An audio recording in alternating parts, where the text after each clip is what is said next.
Pode. Vamos lá, gente. Vamos voltar?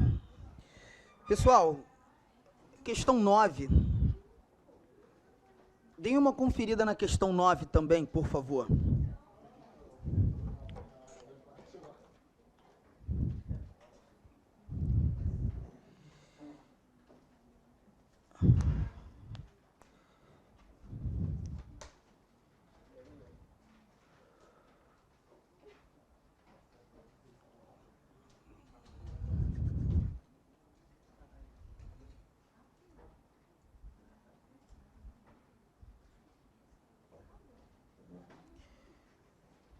Pessoal que chegou a questão 9, tá? Por favor.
É o titular, isso aí. Mas aí eu vou te pedir para não analisar pelo território, analisar pelo eleitorado. É 100% seguro. Estou na dúvida. E se acaso o esposo e a esposa, os dois, o casal, não levam o mesmo nome? Problema algum. Não tem problema. Não, problema algum. Ainda assim, nós teremos a aplicação da súmula que eu vou contar, tá?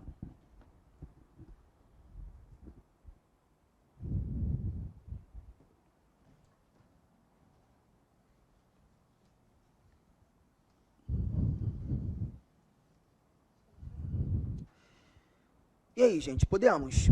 Vamos lá? A história é a seguinte, questão 9. João e Antônio eram casados com influentes políticas de determinada região do país, sendo ambas prefeitas municipais. João almejava iniciar sua carreira política, almejava iniciar, não tinha cargo, concorrendo ao cargo de vereador nas próximas eleições, no mesmo município em que sua esposa chefiava pela segunda vez consecutiva. Já te faço a pergunta. Ele está tentando o primeiro mandato? No mesmo município? A esposa é chefe de executivo? Ele pode? Não. Ótimo. Antônio, por sua vez, almejava concorrer ao cargo de prefeito municipal nas próximas eleições, no mesmo município chefiado por sua esposa. Um ano antes da eleição, Antônio se divorciou dela. À luz da sistemática constitucional e dos dados da narrativa, é correto afirmar que... Bom, eu já vou te pedir para colocar no seu caderno essa orientação jurisprudencial aqui, ó, a súmula vinculante 18 do Supremo Tribunal Federal. Quando a sua casa, você chegar... conferindo esses dados, você vai jogar no Google lá a súmula vinculante 18 e você vai encontrar a seguinte redação, assim, ó, a dissolução da sociedade ou do vínculo conjugal no curso do mandato não afasta a inelegibilidade reflexa prevista no artigo 14, parágrafo 7º da Constituição. A dissolução da sociedade ou do vínculo conjugal no curso do mandato não afasta a inelegibilidade. Em outras palavras, a súmula vinculante ela está tratando de separação. E se rolar separação no curso de um mandato, é como se essa separação não tivesse acontecido, Davi. A separação não afasta a inelegibilidade. A separação mantém a inelegibilidade. Mantém a inelegibilidade reflexa.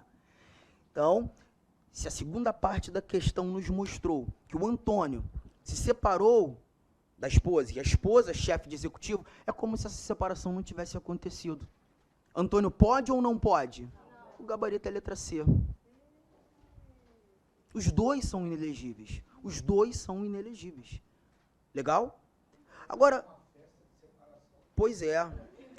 Ô Luiz, deixa eu... E eu vou te contar uma... Não, mas eu vou te contar uma coisa. Lembra da história do garotinho? Naquele mandato do garotinho, ele se separou da Rosinha. Fez até greve de fome, coitado. A gente sofreu a beça lá com ele. E a gente já sabia qual era a pretensão. E a pretensão da Rosinha era justamente separada, aparecer como candidata a primeiro mandato. Mas foi justamente nesse momento que surge a súmula vinculante 18. Foi nesse momento. E aí, quando a gente percebeu que a separação não afastava a inelegibilidade reflexa, os dois reataram, né? O Supremo fazendo o trabalho de reconciliação. O Almor voltou. Agora, tem um outro cuidado que você tem que ter. Nessa mesma história, o teu examinador poderia ter te questionado outra coisa. Ele poderia ter dito que a prefeita tinha falecido. Ela está no segundo mandato?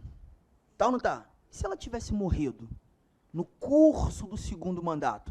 O Antônio, agora viúvo, poderia concorrer? Poderia.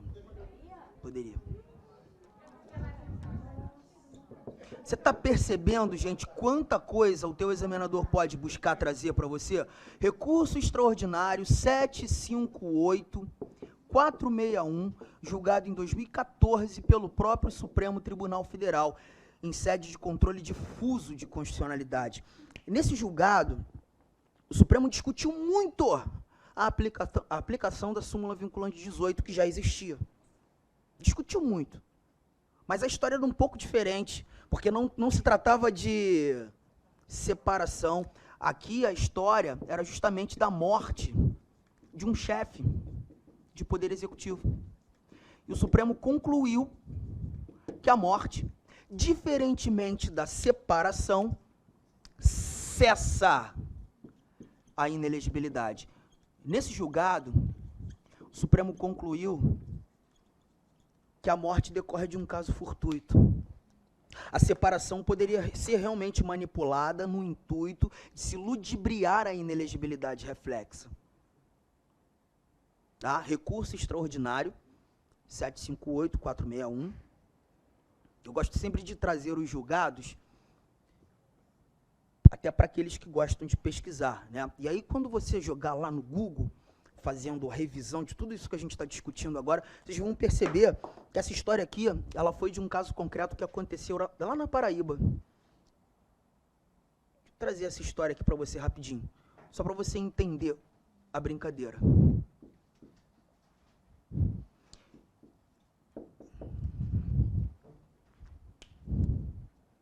Anotado? Então, olha para cá. A história começa num determinado ano, um indivíduo se tornando prefeito. No curso do seu mandato, esse prefeito faleceu. Se ele faleceu, aquele que era o vice passou a ser o novo prefeito, concordam comigo? E esse vice nada tinha a ver em questão familiar com o prefeito falecido. Quando chegando aqui em outubro, esse até então vice que passou a ser o novo prefeito buscou a reeleição. Estamos juntos, gente? Só que quando ele apareceu aqui na história, concorrendo à reeleição, sabe quem concorreu contra ele? A viúva. E a viúva venceu. Ela venceu e exerceu seu mandato. Quando, do término de seu mandato, aqui em outubro, ela apareceu como candidata à reeleição.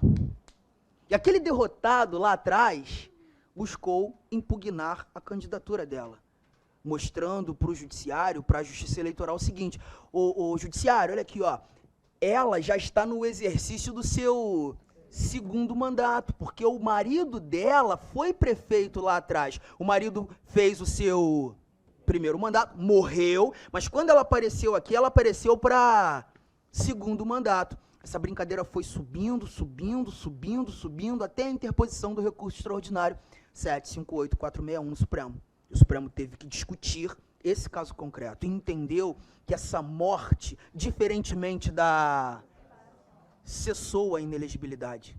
Ela decorreu de um caso fortuito. Então aqui a viúva, ela conquistou o seu primeiro mandato. Pôde ser candidata? Pôde. E conquistou o seu segundo mandato. Venceu.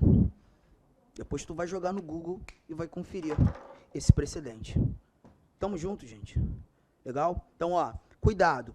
Teu examinador pode trazer a separação, como nessa questão 9, mas também pode trazer informações acerca da morte do chefe do executivo, o que traz outra resposta. Juntos ou não? Legal. Bom, a gente começou falando de presidente, chefia de governo, chefia de Estado, mas eu preciso tratar mais um pouquinho sobre o presidente. É um assunto muito importante.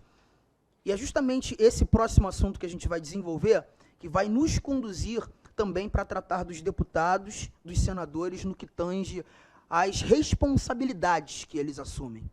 A gente tem visto, né, que é um assunto muito em voga. Muita gente desejando ver Bolsonaro encarar julgamento de crime de responsabilidade. Daniel Silveira, agora há pouco, agraciado pelo presidente, depois de condenado pelo Supremo. A conversa agora vai partir para esse campo. Responsabilidade dessas autoridades. Posso, gente? Bom, deixa eu começar com o presidente, que a gente já começou falando bastante dele. Vamos continuar. Responsabilidade do presidente da República. Já começo te dizendo que a responsabilidade do presidente é uma das características da nossa República. O presidente, ele é responsável pelos seus atos.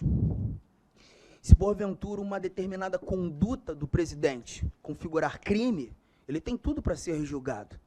Só que você está falando da maior autoridade do Poder Executivo Federal. E assim como o presidente, várias outras autoridades também carregam o chamado foro por prerrogativa de função. Ou chamar de foro especial.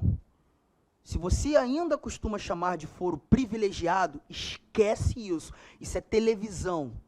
Porque a gente precisa saber que nunca foi um privilégio, é uma prerrogativa inerente ao cargo exercido por aquele indivíduo.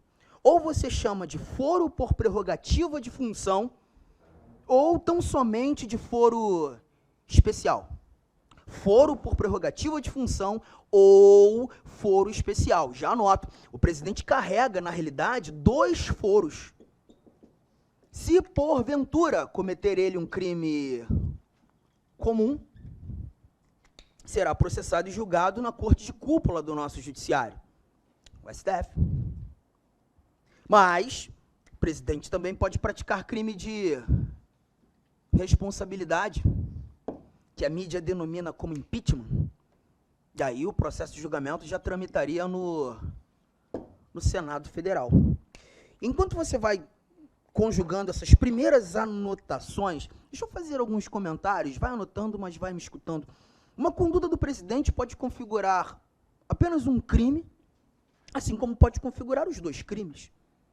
Por exemplo, em 1992, o Collor, em decorrência das suas condutas, ele encarou o julgamento tanto no Supremo quanto no Senado Federal. Crime comum, crime de responsabilidade. Ele foi condenado no Supremo? Não. Ele foi absolvido no Supremo, por falta de provas. Mas a história estava bem diferente no Senado. Quando ele percebeu que o bicho estava pegando no Senado, o que ele faz? Ele renuncia ao cargo de presidente. Mas o Senado continuou o julgamento.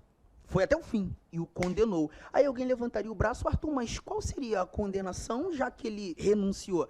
Ficou inabilitado das funções públicas por um período de 8 anos. É o que a Constituição determina no artigo 52, parágrafo único. Perda do cargo e a inabilitação das funções públicas por 8 anos. A gente vai falar bastante disso, tem uma questãozinha aí boa para tratar. Mas, diferentemente do Collor, a Dilma também encarou o julgamento, mas ela encarou o julgamento no Supremo ou no Senado? Somente no Senado. Somente. Aquelas condutas, né, a abertura de créditos suplementares sem autorização do Congresso Nacional, que denominou para alguns as tais pedaladas fiscais, ofensa à lei orçamentária, a lei de responsabilidade fiscal, que configurou crime de responsabilidade, mas ela não foi julgada no Supremo. Então, estou te mostrando que condutas do presidente podem configurar os dois crimes, assim como configurar apenas um deles. Fui claro, gente? Agora, vamos lá para a Constituição. Deixa eu te mostrar um detalhe aqui, para começar a brincadeira. O artigo 85 e o 86 devem ser examinados por nós.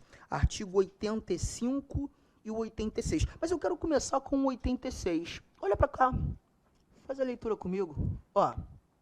Admitida a acusação contra o presidente da República por 2/3 da Câmara dos Deputados, será ele submetido a julgamento perante o STF, nas tais infrações penais comuns, e, no Senado Federal, crimes de responsabilidade.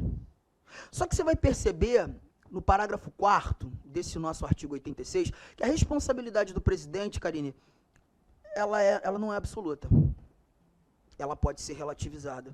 E é justamente aquele parágrafo ali que a gente precisa entender. Muita gente se atrapalha na leitura desse parágrafo. Ele diz, ó, que o presidente da República, na vigência de seu mandato, não pode ser responsabilizado por atos estranhos ao exercício de suas funções. Não pode ser.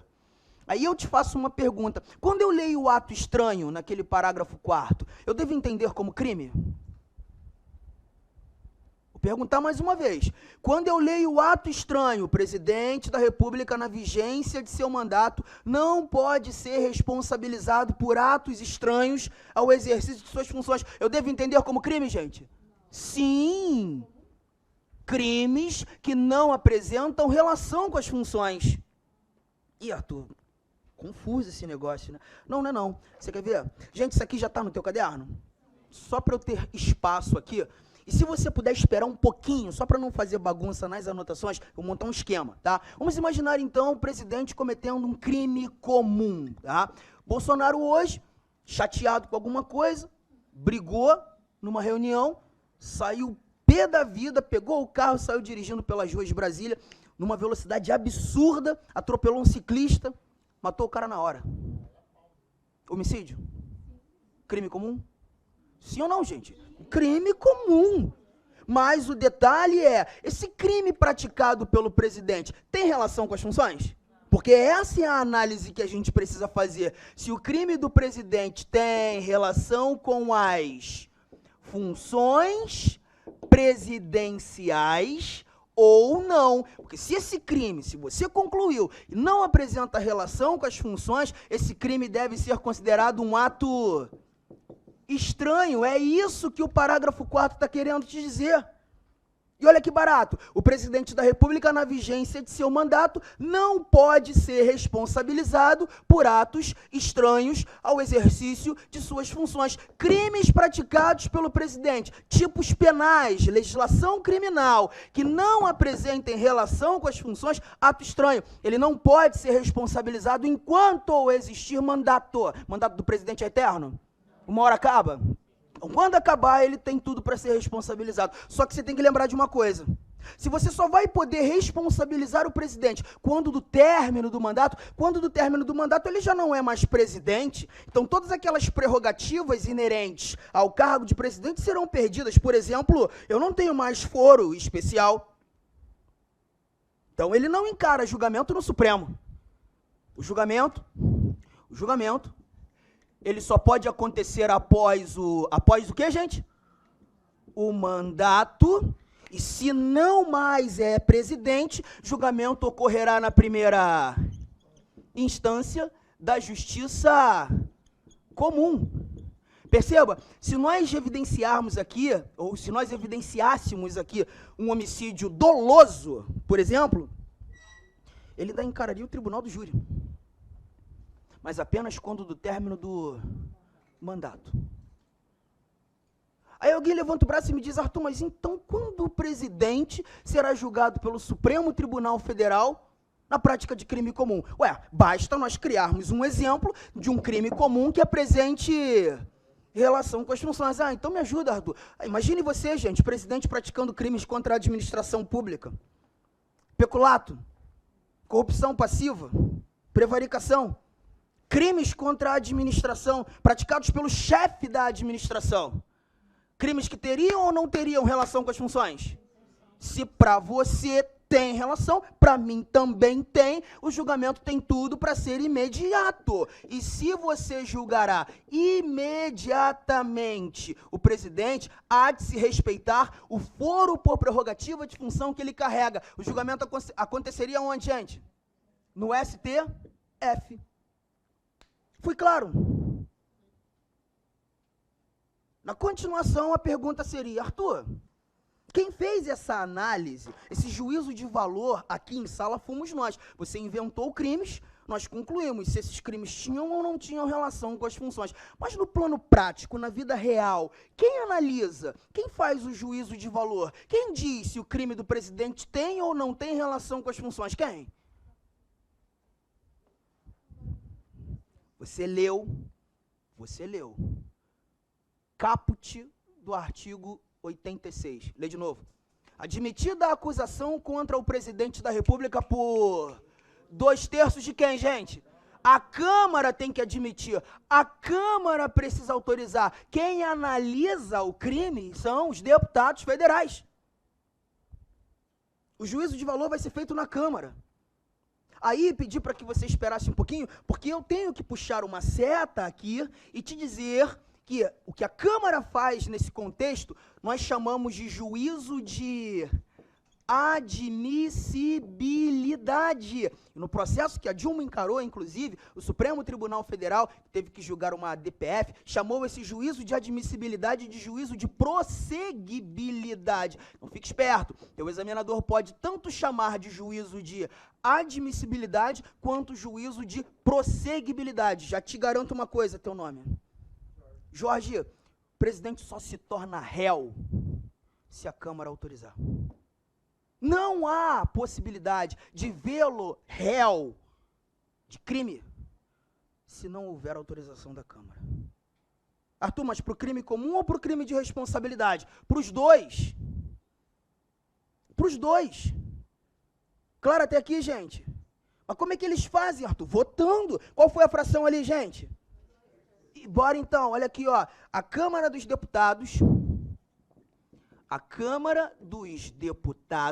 deve deliberar, a título de curiosidade, quantos são os deputados federais em sua totalidade?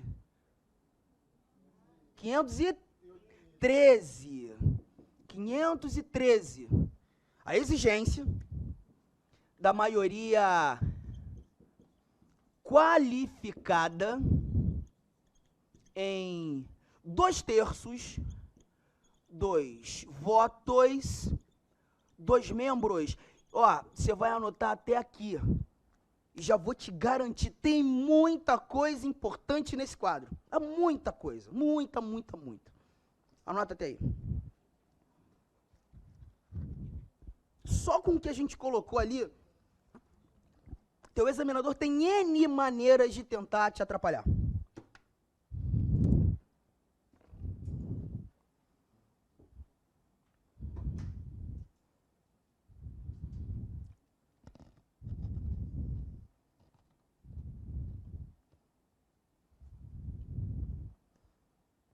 Eu tô curioso, cara. O que pode ser problema aí pra mim? A primeira é a maioria. Tem muita gente que acha que quando a Constituição estabelece uma fração para uma votação, essa maioria deve ser chamada de absoluta. Você escuta na televisão toda hora, porque a Câmara, porque o Senado, porque a Assembleia Legislativa do Estado do Mato Grosso tem que aprovar em maioria absoluta. Você não escuta a maioria absoluta o tempo todo? A maioria absoluta não tem nada a ver com fração. Maioria absoluta, gente, é outra parada. Quando a Constituição estabelece uma fração para votação, essa maioria deve ser chamada de qualificada.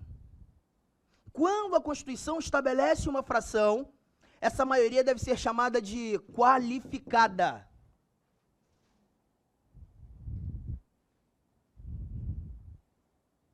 Ó, dá uma olhada aí na turma. Quantas pessoas devem ter aqui na nossa sala presencial? Só assim por alto. Tem uns 40 aqui hoje? Uns 40. 50. Umas 50 pessoas. Mas será que só temos 50 alunos matriculados nas turmas aqui? Certamente não. Certamente temos mais. Tá, vamos imaginar então, preste atenção nisso que eu vou te contar, gente. Vamos imaginar que essa turma aqui seja de 80 alunos matriculados. 80.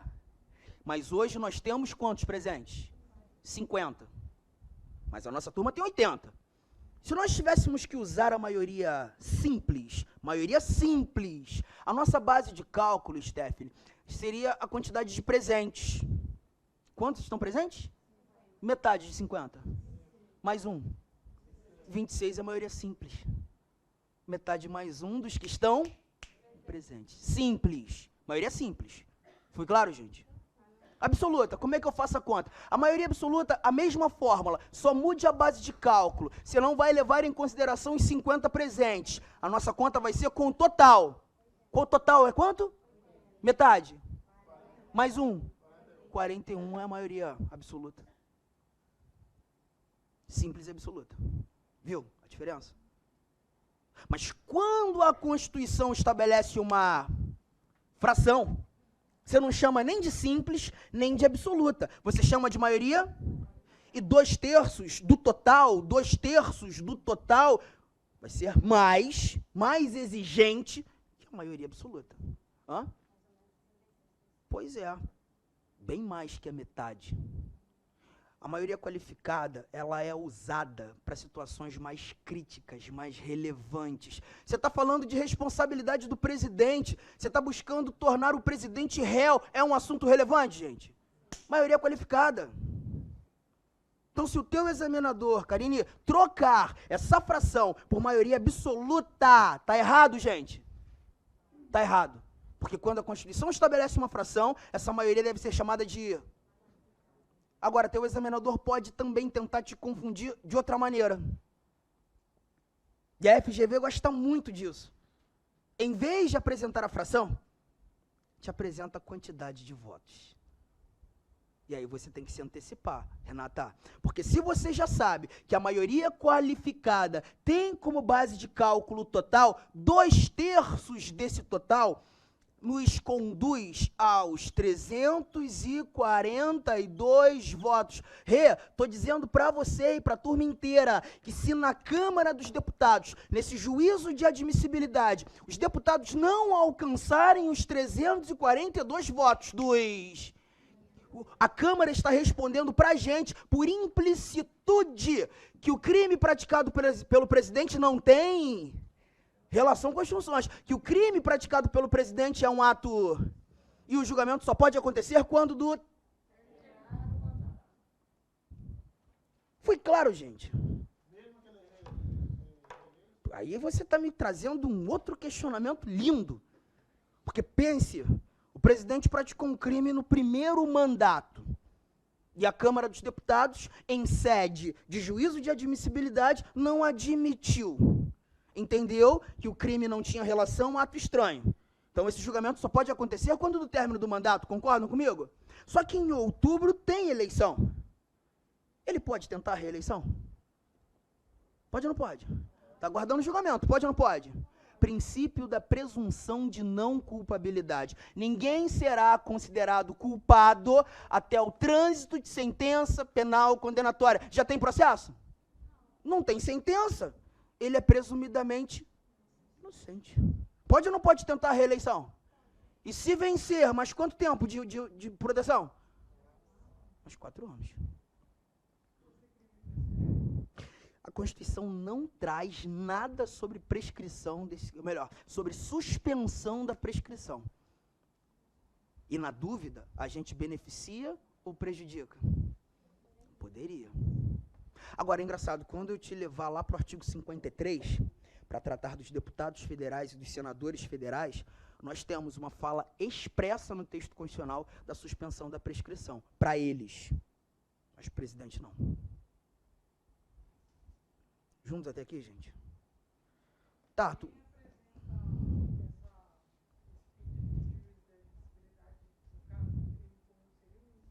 Sim. E aí a gente leva em consideração que, em se tratando do presidente, É o Procurador-Geral da República. É aquele que oficia perante o Supremo.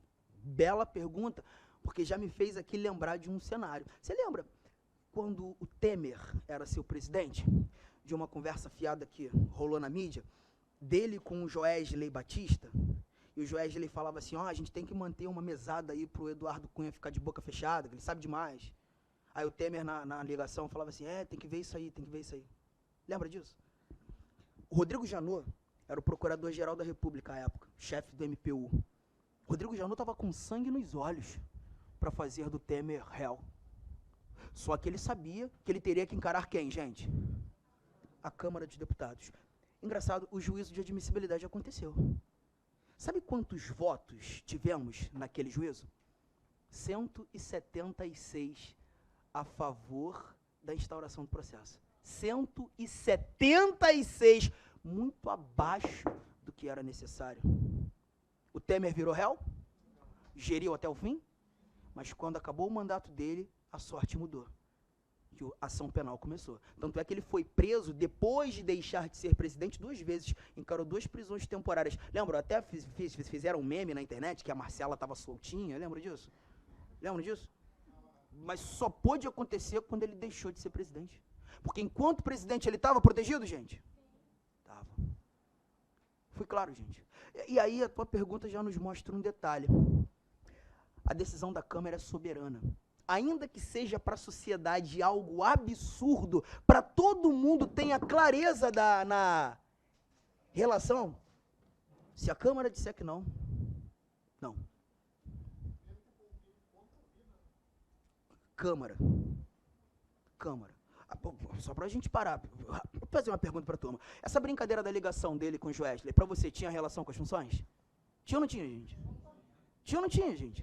A Câmara entendeu que não.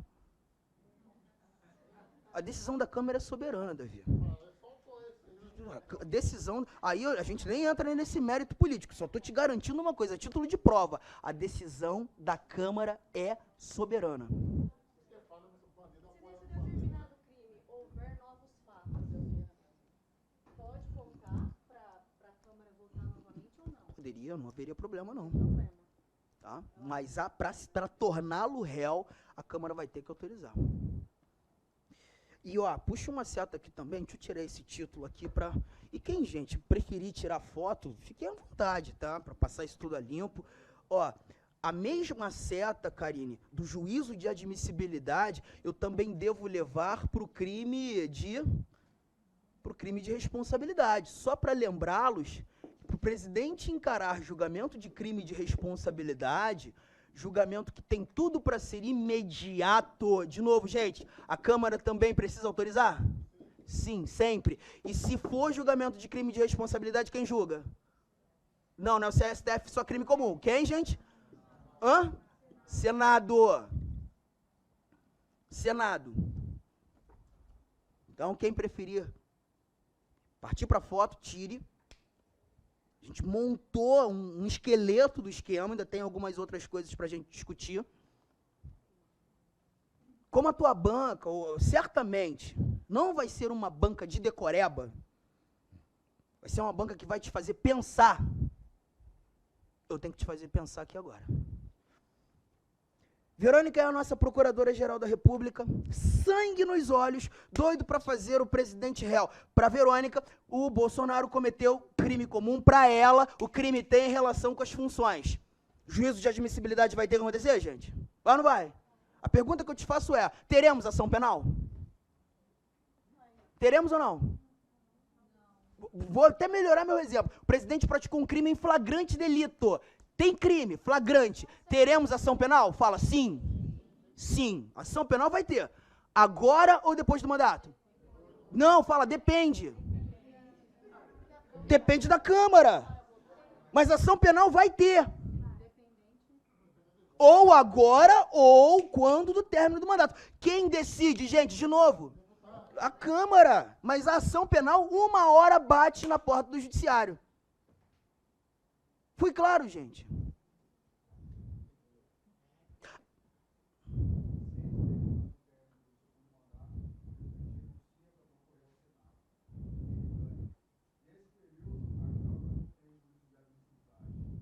Não, mas aí se ele se torna senador, ele já pode encarar julgamento.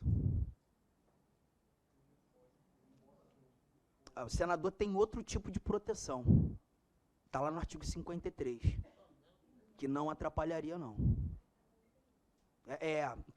A gente tem imunidades, responsabilidades para o presidente, responsabilidade para os parlamentares. Tem muita coisa diferente. Lembra no início da aula que eu te disse que vai ser muito importante nós sabermos diferenciar as autoridades do executivo das autoridades do legislativo? Isso é mais chato. Por isso que eu estou separando. Estou falando só do presidente por enquanto. Tá? Bom, deixa eu só fazer mais um comentário aqui. Juliana tem o desejo de, para ela, né, o presidente praticou um crime de responsabilidade, tem o desejo de vê-lo encarando o julgamento imediato no Senado. Por que eu estou te dizendo, te chamando na história? Porque a Juliana é uma cidadã normal do povo, e qualquer cidadão é parte legítima para protocolizar petições de crime de... Qualquer cidadão, a título de curiosidade, hoje nós temos mais de 120 petições de crimes de responsabilidade protocolizadas na Câmara dos Deputados contra o Bolsonaro. Nenhuma delas foi acatada. Até porque a brincadeira inicia, Karine, com um acatamento da petição, que é algo monocrático que parte do presidente da Câmara. O presidente da Câmara tem que acatar a petição para que o juízo de admissibilidade ocorra. Se ele não acatar, não haverá juízo. Estou sendo claro, gente? Juliana foi lá, protocolizou a petição de crime de responsabilidade na Câmara. Ela foi acatada, Ju. O juízo de admissibilidade aconteceu. A pergunta é, teremos julgamento? Agora a gente tem que de cara dizer depende. Porque, vem pra cá, gente, vem pra cá, vem pra cá. Se a Câmara não admitir, se a Câmara não atingir os 342 votos, estou falando de crime de responsabilidade, julga agora ou julga depois do mandato? Não julga. Porque se a Câmara está dizendo não, ela diz que o presidente não foi irresponsável. Não julga agora e nem depois, morreu o assunto, ponto final, arquivo. Não, morreu o assunto. Então vamos lá, lembre-se, Glaucio, que estamos tratando do crime de responsabilidade. Não estou falando de crime comum. Crime de responsabilidade é uma irresponsabilidade do presidente no exercício das suas funções, o que não necessariamente configura crime comum. Está comigo até aqui? Então vamos imaginar, eu vou até trazer um exemplo um pouco mais preciso. Para Juliana, o presidente da República, no exercício das suas atribuições, ofendeu a autonomia do judiciário e do legislativo. Esses outros poderes, os três poderes são independentes? O presidente está interferindo na autonomia deles. Isso configura crime de responsabilidade. Vou te mostrar aqui, ó, artigo 85. Olha aqui, ó, olha que barato, cara. São crimes de responsabilidade os atos do presidente da República que atentem contra a Constituição Federal e especialmente contra. Só vou ler esse aqui, ó. O livre exercício do poder legislativo, o livre exercício do poder judiciário, do Ministério Público e dos poderes constitucionais das unidades da federação. Para Juliana, o presidente, no exercício das suas funções, ofendeu o livre exercício tanto do legislativo quanto do judiciário, protocolizou a petição de crime de responsabilidade. Protocolizou onde, gente? O juízo tem que acontecer, concordam comigo? A Juliana deseja alcançar quantos votos? Mas ela não alcançou, Glaucio. Bateu 340, quase. Se foram 340 votos para a Câmara, o presidente foi irresponsável ou não? Não. Julga agora ou depois? Não julga. Ele não foi responsável. Morreu. Tranquilo. De verdade, gente. Arthur, mas peraí. E se a Juliana conseguisse os 342 votos? Aí os autos seriam remetidos ao... E aí vem outro questionamento. Ó, tem que te contar um negócio. Orientações jurisprudenciais fazem parte da tua vida agora. Quando esses autos forem remetidos ao Senado, o Senado tem a obrigação de instaurar o processo? O Senado não tem a obrigação de instaurar. ele vai ter que fazer um novo juízo de admissibilidade. A Câmara já fez ou não fez, gente? Mas o Senado está condicionado a um novo juízo de admissibilidade. Arthur, mas isso está escrito ali? Não. Está onde, Arthur? Está aqui, ó. A DPF 378, Supremo Tribunal Federal.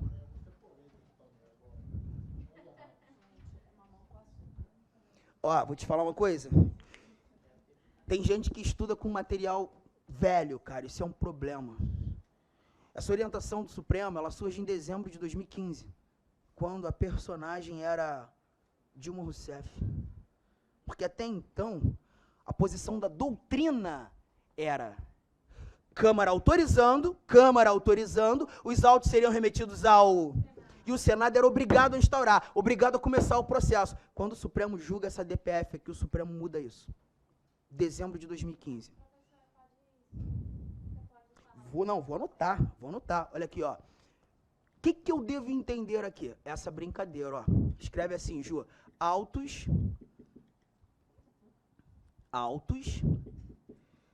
de crime de quê, gente?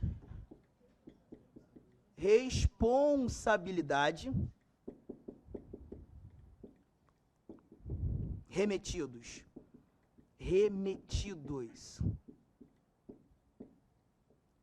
da Câmara dos Deputados para o Senado Federal. Bom, essa abertura aqui vai dar para entender? Autos de crime de responsabilidade remetidos da Câmara para o Senado. Foi ou não, gente? O que o Supremo desenhou? Um primeiro passo. A exigência de um novo juízo de admissibilidade.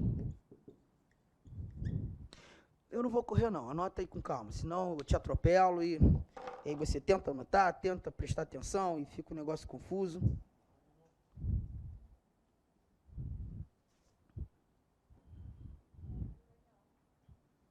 Se não tivesse tido essa DPF, iria no automático, ela seria obrigado o Senado Federal a acatar o que a Câmara dos Deputados tinha enviado para eles. Com o Collor foi assim. Por que essa DPF bateu na porta do Supremo? Primeiro é lembrar, gente, a gente vai falar de controle de constitucionalidade essa semana, tá? E assim, gente, o nível da aula tem que ser realmente lá em cima, a gente não está fazendo concursinho pequeno, né? A DPF é uma ação que faz controle de constitucionalidade, em regra geral, de leis que são anteriores à Constituição de 1988. A Lei de Crimes de Responsabilidade é a Lei 1079 de 1950. Essa lei é muito velha. E aí ela traz algumas omissões. Por exemplo, não sei se você lembra que quando a Dilma encarou esse juízo de admissibilidade, o Eduardo Cunha era o presidente da Câmara, ele acatou a petição. A petição foi apresentada por 3 juristas, Miguel Reale Júnior, Janaína Pascoal e Hélio Bicudo. Ela foi acatada pelo presidente da Câmara e a lei determina que seja composta uma comissão especial para análise da petição. Nessa comissão você vai ter de 5 a 65 deputados. Só que a lei não fala como rolará essa votação. Não diz. E aí o Eduardo Cunha fez a votação em voto secreto. Não sei se vocês lembram disso. Só que aí o PT ajuiza uma DPF no intuito de exigir que o voto fosse aberto e não secreto. E ajuizou, inclusive, foi essa aqui, ó, a DPF 378. E aí o Supremo realmente entendeu que não deveria ser por voto secreto, deveria ser por voto aberto, voltou, fez tudo de novo e estabeleceu alguns outros ritos para todo o processo que dali teríamos. Dentre eles, essa exigência ao Senado de, quando recebendo os autos, fazer um novo juízo. E nesse mesmo precedente, cara, o Supremo Tribunal Federal entendeu que esse novo juízo, ele utilizaria a maioria simples. Uma galera aí balbuciou. Provavelmente conhecem o precedente. Maioria simples. E fica um negócio legal pra caramba. Olha como é que a gente já não está decorando mais as coisas. A tua aula já partiu para um nível de entendimento. Gente, o juízo que a Câmara faz é um juízo estabelecido na própria Constituição, é ou não é? E exige qual maioria? É a mais rígida? É mais rígida. E quando a Câmara autoriza, por essa maioria rígida, envia os autos para o Senado. É obrigado a instaurar? Não, tem que fazer um novo. Mas a maioria que o Senado utilizará é tão rígida quanto aquela utilizada na Câmara? É a maioria mais fácil que tem? E o interessante é que se o Senado não admitir, se aos olhos dos senadores o presidente não cometeu crime de responsabilidade, é arquivo. O juízo de admissibilidade do Senado acaba tendo um poder maior do que aquele juízo que foi feito na Câmara. 342, então, que seria a maioria qualificada, para o Senado, que é a maioria simples. Aí não dá para te dizer qual seria, né? Porque a gente leva a quantidade de presentes. Quantos são o total de senadores, gente? 81. Vai depender de quantos estão... Não pode. Tem que ter um quantitativo mínimo para votar. Mas se você tiver 70 presentes, 36, ou melhor, menos de 36, já não está autorizando. Isso aí, tá? Agora, vamos lá, gente. Vamos imaginar que o juízo de admissibilidade tenha acontecido no Senado. O Senado, por maioria simples, entendeu que o presidente cometeu o crime de responsabilidade. Aí instaura? Instaura? Aí você vai para o segundo passo. O segundo passo vai ser justamente a instauração do processo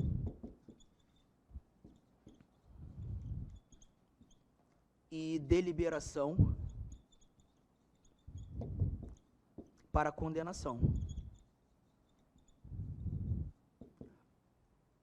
Deliberação para condenação. Se no juízo de admissibilidade os senadores entenderam realmente que o presidente cometeu o crime de responsabilidade, instaura. Aí instaura. Instaurando, o processo vai rolar.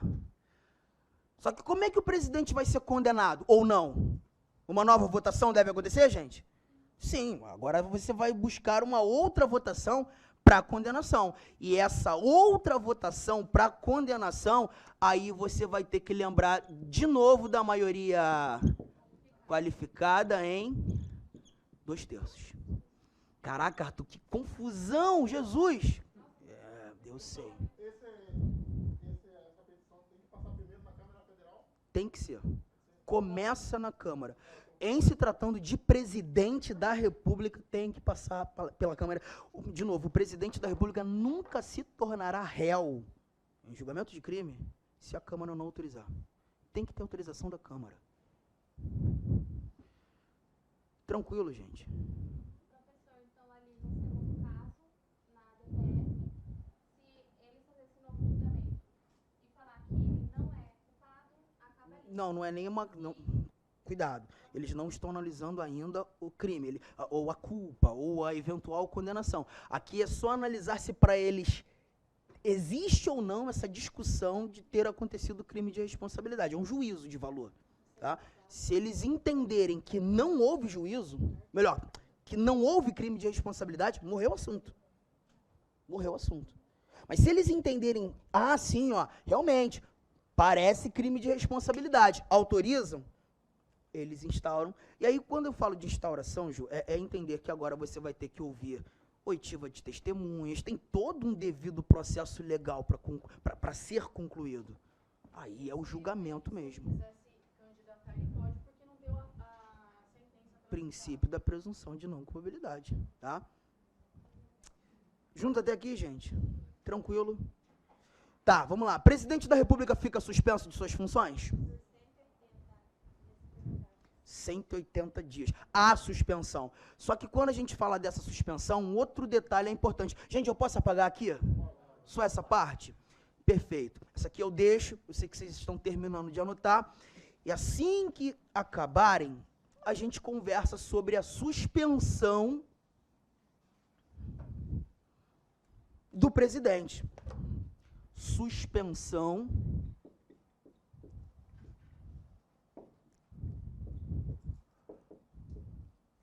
presidente da República. Só que é importante você lembrar o momento oportuno em que se dará a suspensão do presidente. Ó, já te digo que o presidente ele vai ficar suspenso de suas funções quando réu em crime comum, quando réu em crime de responsabilidade. Os dois crimes, em ambos, a possibilidade da suspensão. Crime comum, Arthur, qual é o momento dessa suspensão? O momento da suspensão é quando do recebimento da denúncia pelo Supremo Tribunal Federal. Recebimento da denúncia pelo STF. Vai até aqui para a gente criar a nossa situação hipotética. Recebimento da denúncia pelo STF. Verônica, você é a nossa Procuradora-Geral da República, lembra? Verônica tá doida para fazer do presidente réu. Para ela, a prática criminosa do presidente tem relação com as funções, crime comum, só que você vai ter que encarar a Câmara, né? A Câmara, Verônica. A Câmara faz o juízo. Verônica consegue 400 votos, gente. 400 votos. Houve autorização? Sim.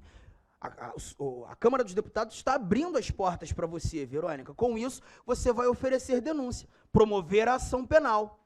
Oferecendo a denúncia e o STF recebendo a denúncia, começamos a ação, gente? Sim. O presidente, nesse momento, se torna réu? Justamente o momento em que ele passa a estar suspenso de suas funções. Tudo bem? Então, toma cuidado, que a suspensão do presidente não se dará com o juízo de admissibilidade. Não é a autorização da Câmara que torna o presidente suspenso das funções. É o recebimento da denúncia lá no STF. Até porque, Karine, o Supremo não é obrigado a receber a denúncia. São as regras do processo penal. Crime comum, por enquanto. Daqui a pouco a gente chega aqui. Mas o crime comum vai passar somente no Câmara Federal. Então, aí cuidado, olha aqui, ó. Por isso que eu trouxe o exemplo. Ela é a nossa Procuradora-Geral da República. Ela é a chefona do Ministério Público. É ela que oferece denúncia. É ela que busca fazer do presidente réu. Só que ela sabe muito bem, PGR, que ela não pode oferecer a denúncia diretamente pro... Ela tem que passar por onde, gente? Pela Câmara. Não é hierarquia. A Câmara faz só um filtro. Faz parte da imunidade formal do presidente. A Câmara faz esse filtro, esse juízo de valor. Se a Câmara entender que o crime do presidente tem relação, autoriza e ela oferece denúncia. Oferecendo a denúncia, Supremo recebendo, o presidente senta ali, ó, no banco de reservas.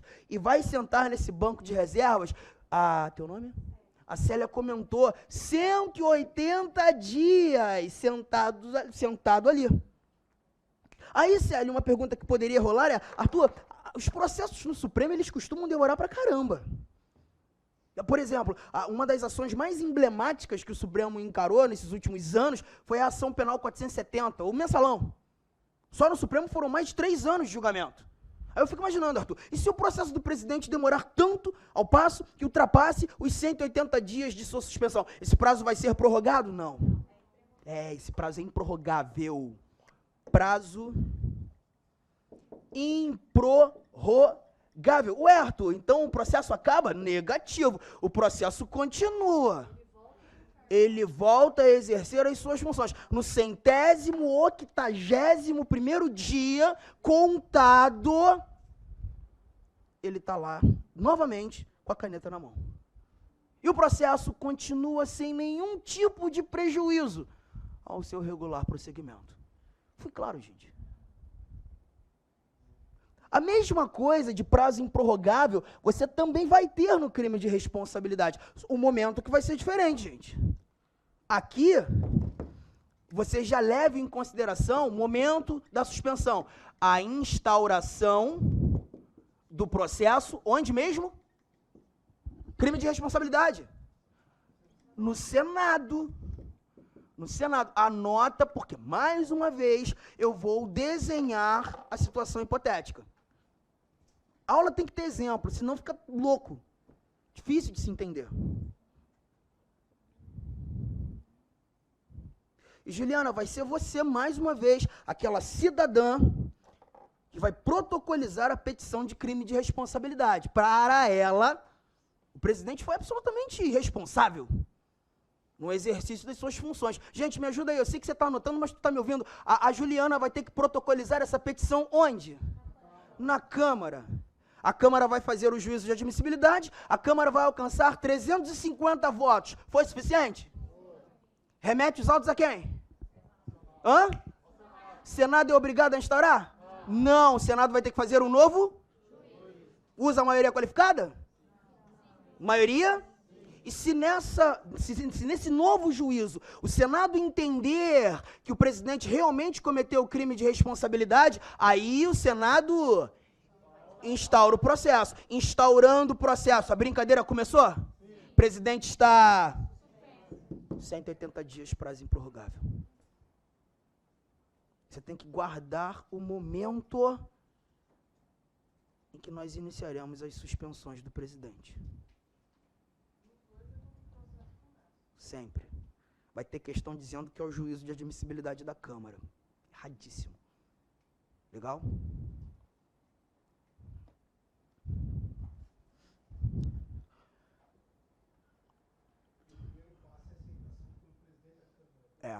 Tem que ter um acatamento monocrático do presidente da Câmara.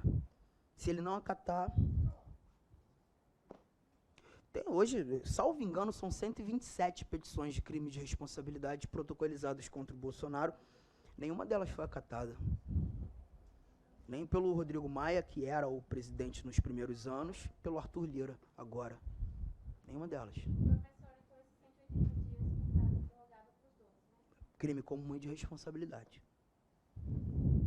Tudo bem, gente? Bota uma observação aí, vou ditar para tu. Observação. Escreva assim, por gentileza. O presidente da República não se submete, o presidente da República não se submete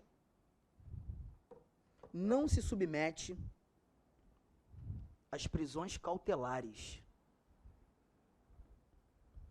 O presidente da República não se submete às prisões cautelares. Ponto de exclamação. Você tem que ver profundidade nessa observação. O presidente da República praticou um crime em flagrante delito, matou 3, na frente de um monte de policial federal parado ali.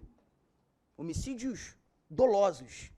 Flagrante delito. Se fosse um indivíduo normal do povo, nós lembraríamos daquilo que o artigo 5º da nossa Constituição, inciso 61, aplica, né? Que ninguém será preso, senão em flagrante delito, ou por ordem escrita e fundamentada de autoridade judiciária, salvo nas transgressões militares e nos crimes propriamente militares, definidos em lei.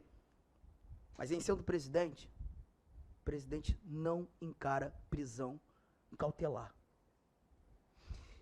Vai ter parte da doutrina no processo penal te dizendo que a prisão em flagrante é uma prisão pré-cautelar.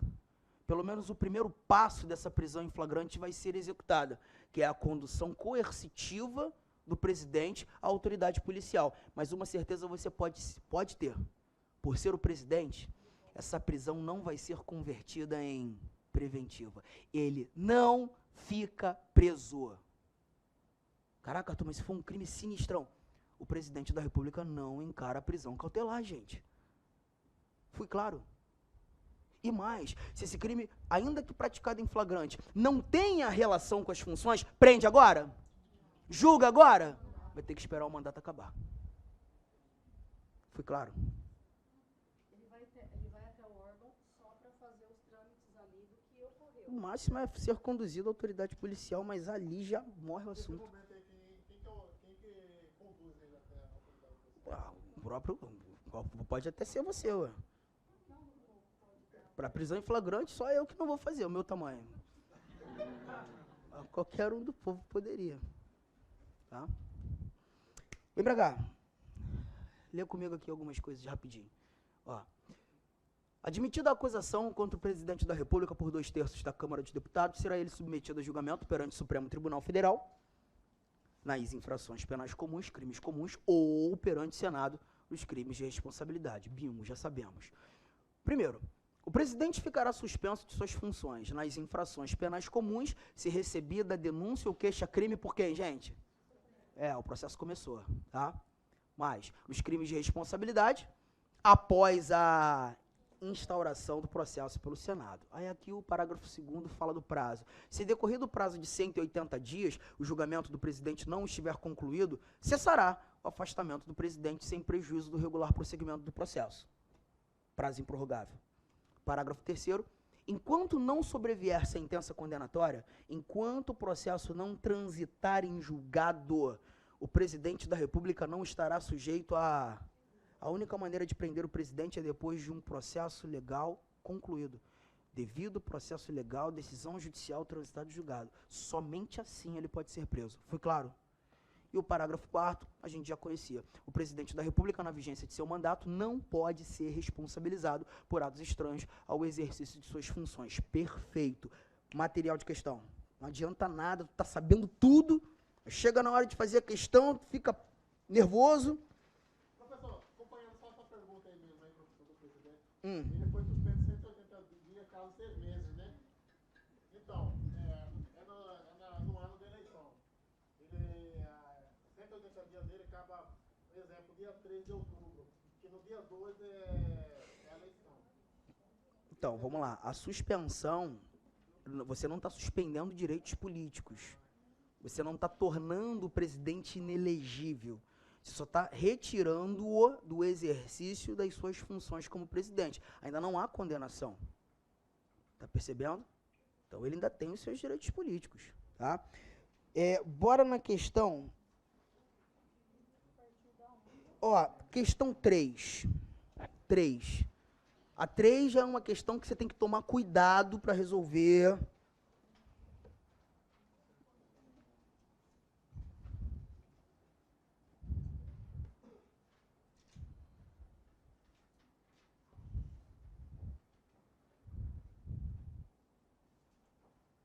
Gente, eu posso fazer com vocês? Só pra gente ganhar um tempo? Questão 3, a história. Certo profissional da área jurídica foi questionado sobre as características do processo, do julgamento do presidente da República pela prática de crimes de responsabilidade. Em resposta, afirmou que a instauração do processo deve ser autorizada pela Câmara. O processamento e o julgamento ficam a cargo do Senado, bem como a perda da função é decidida pelo presidente do Supremo Tribunal Federal. À luz da sistemática constitucional, essa resposta é... A letra A diz que ela é totalmente incorreta, pois todas as questões envolvendo o julgamento de crimes de responsabilidade devem ser decididas pelas duas casas legislativas em conjunto. Em conjunto? A Câmara deliberou primeiro, não foi isso, gente? E o Senado delibera depois. Letra A, lixo. Letra B. A letra B diz que ela está parcialmente correta, pois a instauração do processo deve ser autorizada pelo Senado e o julgamento fica a cargo da Câmara. Está invertido? Está invertido. Percebeu? C. Diz que está totalmente correta, pois a separação entre as funções estatais exige que cada fase do processo de responsabilização seja dividida entre os poderes constituídos. Bom, foi o que citado no enunciado, né? A Câmara autoriza, o Senado processa e a perda do cargo, o Supremo. Está errado. Tem um erro aí. Desce. Letra D. Parcialmente correta. Não, a letra D e a letra E vocês vão ler. A letra D e a letra E vocês vão ler. Lê e me diz. Não, lê você aí. Só você. O pessoal interpretar. Lê aí. Silêncio de vocês. Quero que gritem só se é a letra D ou a letra E.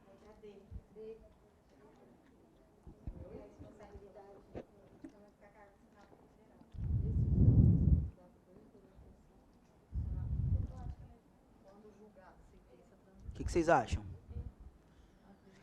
Ó, já vou te falar um negócio, cuidado com pontuação, hein, gente. Tu acha que o português não vai te atrapalhar? Pode te atrapalhar.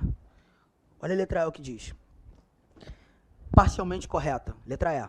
Pois a Câmara dos Deputados deve autorizar a instauração do processo, até aqui, e, vírgula, após o julgamento pelo Senado, decidir a respeito da perda da função.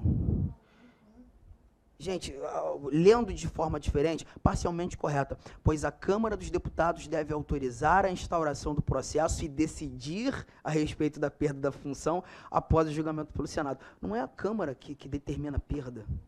A Câmara só faz a autorização. Mexeu aí na pontuação para tentar te atrapalhar. Só autorização, apenas. A instauração fica a cargo do Senado. Aí a letra D diz que está parcialmente correta, pois a decisão a respeito da perda da função fica a cargo do Senado, que a proferirá quando do julgamento. O gabarito é a letra D e a resposta está aqui, ó. O Senado, quando recebe os autos, faz um novo... Entendendo que realmente houve o crime de responsabilidade, instaura e delibera para condenação. E essa condenação vai utilizar a maioria em quantos? Mas isso aqui tu não me mostrou, Arthur. Vou te mostrar agora, para a gente caminhar para o fim. Posso apagar?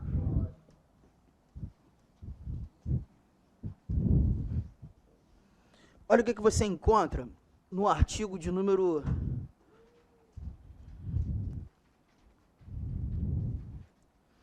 52. Aqui, ó. Olha que barato. Fazendo um link. Cadê o mouse que está aqui? Ó, compete privativamente ao Senado Federal. A aula de amanhã vai ser muito importante, hein, gente? Você não pode deixar de vir. Porque eu vou te mostrar que o Senado Federal não julga só o presidente. Olha a quantidade de autoridade que é julgada no Senado. Processar e julgar o presidente, vice-presidente da República nos crimes de... bem como os ministros de Estado e os comandantes da Marinha, do Exército, da Aeronáutica, nos crimes da mesma natureza, ou seja, são os crimes de responsabilidade conexos com aqueles. Arthur, não entendi nada. Amanhã eu vou te explicar isso aqui. Mas não tem como agora. Mas olha esse segundo. Processar e julgar os ministros do Supremo Tribunal Federal, também são julgados no Senado, se praticarem crimes de responsabilidade. Os membros do Conselho Nacional de Justiça, Conselho Nacional do Ministério Público, Procurador-Geral da República, Advogado-Geral da União, nos crimes de... Você está percebendo quantas autoridades são julgadas no Senado? Gente, calma, amanhã a gente vai montar um esquema sobre esse inciso primeiro, inciso segundo, vai ficar claro. Mas o mesmo artigo 52, se eu avançar, ele vai lá no finalzinho, depois dos 15 incisos, me mostrar um complemento. Olha só o que eu encontro aqui no seu parágrafo único. Olha que barato. Nos casos previstos nos incisos 1 e 2, peraí, Arthur, 1 e 2 falou do quê? Falou daquelas várias autoridades que são julgadas no Senado quando praticam crimes de... Tá, nesses casos, daquelas várias autoridades, funcionará como presidente ou do Supremo Tribunal Federal, limitando-se à condenação. Então, peraí, Arthur, esse artigo de número 52, parágrafo único, me diz que o julgamento vai acontecer no... Onde, gente? No Senado, não é isso? Mas na mesa diretora lá do Senado, naquela cadeira grandona central, que é do Rodrigo Pacheco, quando das sessões de audiência, julgamento de crime de responsabilidade, e não apenas contra o presidente, qualquer uma daquelas autoridades, quem estará sentado aqui será o presidente do Supremo. De novo, naqueles casos, funcionará como presidente o do Supremo Tribunal Federal. Você lembra quando a Dilma encarou o julgamento no Senado? Quem estava sentado lá, naquela cadeira, era o Ricardo Lewandowski, à época, presidente do Supremo.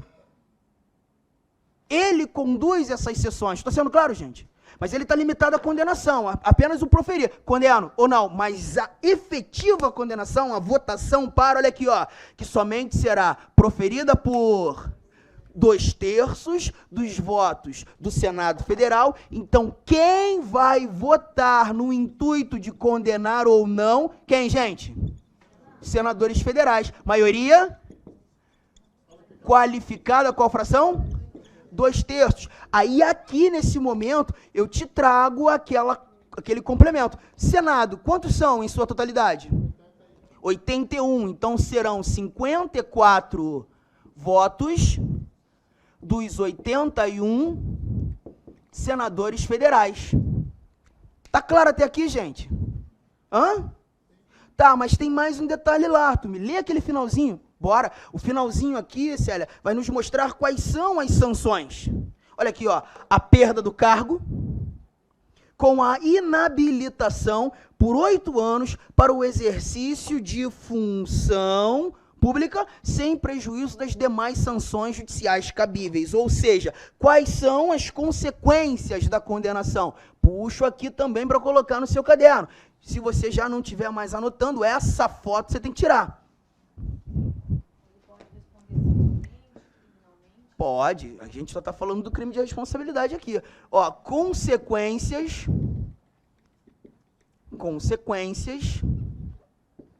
da condenação. Primeira, perda do cargo. Segunda, inabilitação às funções públicas. Quanto tempo, gente? 8 anos. E, ó, cuidado com uma coisa. Caramba, gente, isso aqui parece uma besteirinha, né? Você não está lendo inelegibilidade. Você está lendo inabilitação às funções públicas. Mas não é a mesma coisa? Claro que não.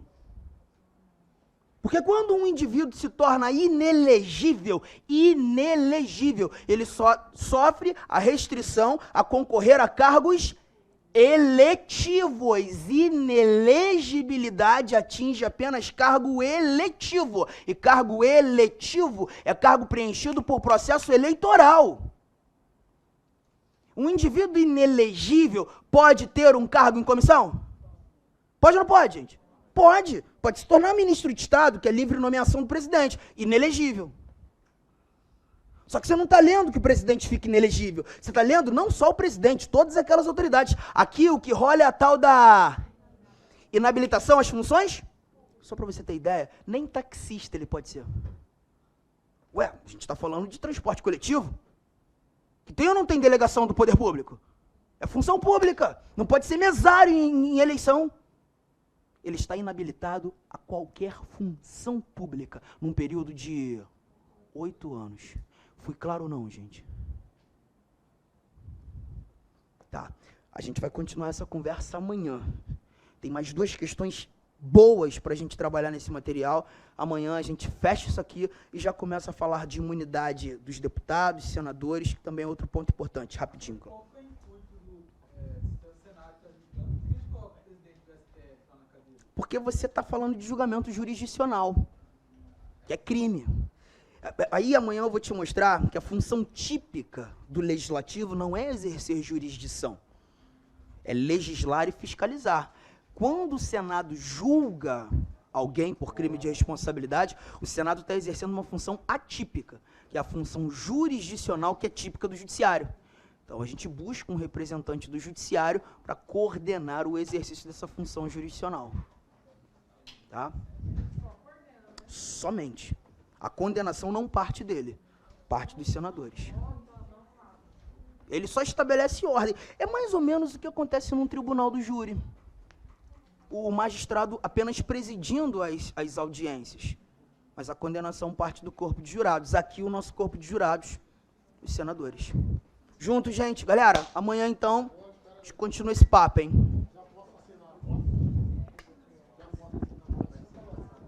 Fechou?